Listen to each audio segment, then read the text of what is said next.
Look at that underbelly for a second. My God. Look at this adorable little snake. You see how tiny this thing is? Are you kidding me? Yes.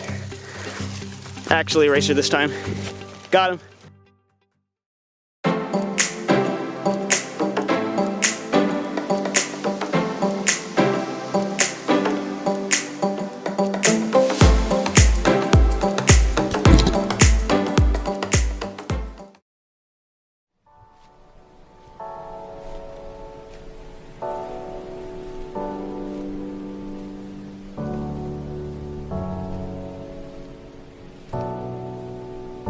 Spring is an exciting season to spend time in the outdoors, with the changing weather causing an explosion of plant and animal activity.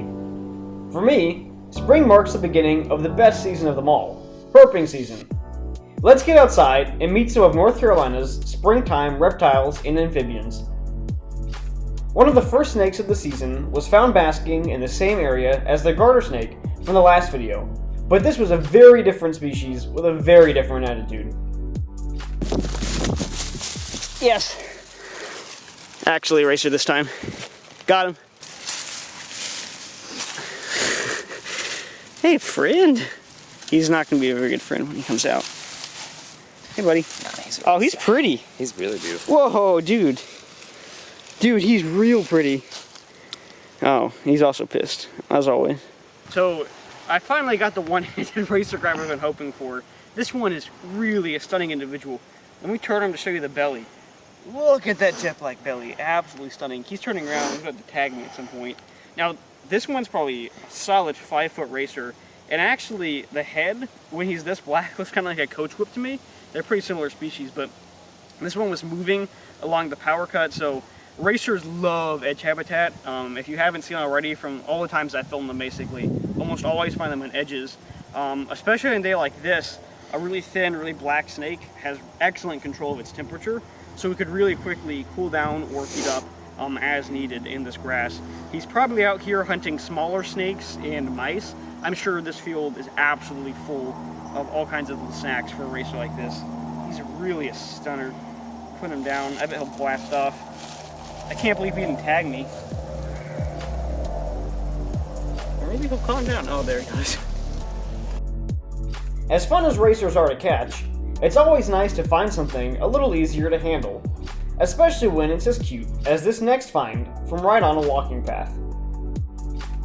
Look at this adorable little snake. You see how tiny this thing is? Are you kidding me? That is a red belly snake. Hey buddy, let me pick him up. You can see why he's called the red belly snake. That's the red belly. Hopefully you can kind of see it. Now these are a fossorial species, a very small species, as you can see. This is not maximum size for sure, but it is actually an adult snake, believe it or not.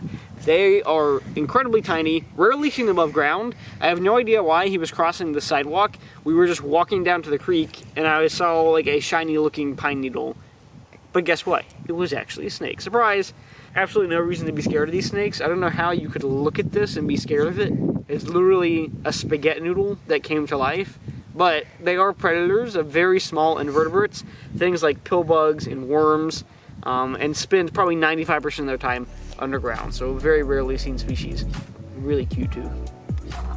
The next snake we found is the largest individual I've seen so far this season, and was basking by one of my favorite creeks.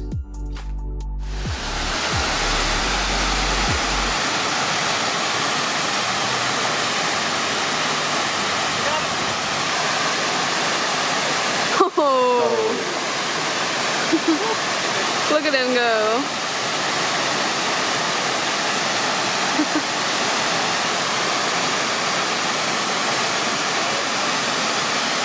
Alright, this is a really large, fully grown adult northern water snake.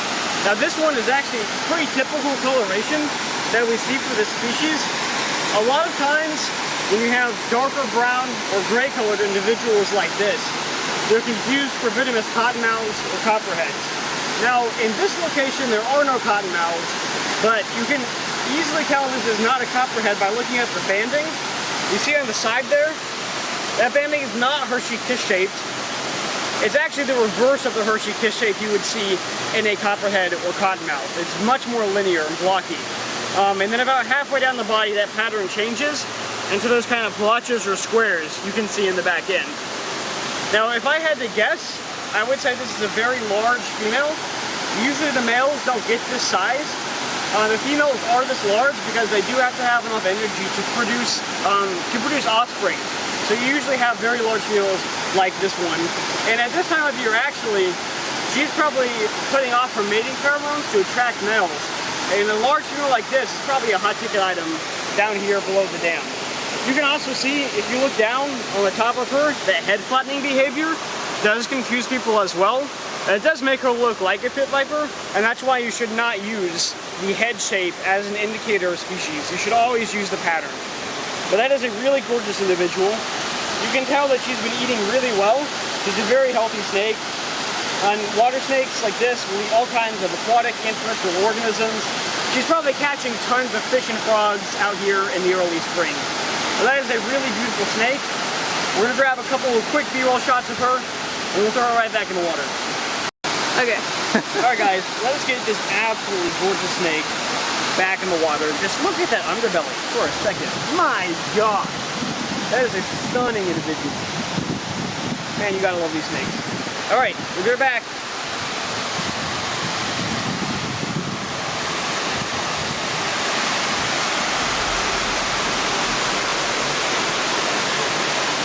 There she goes.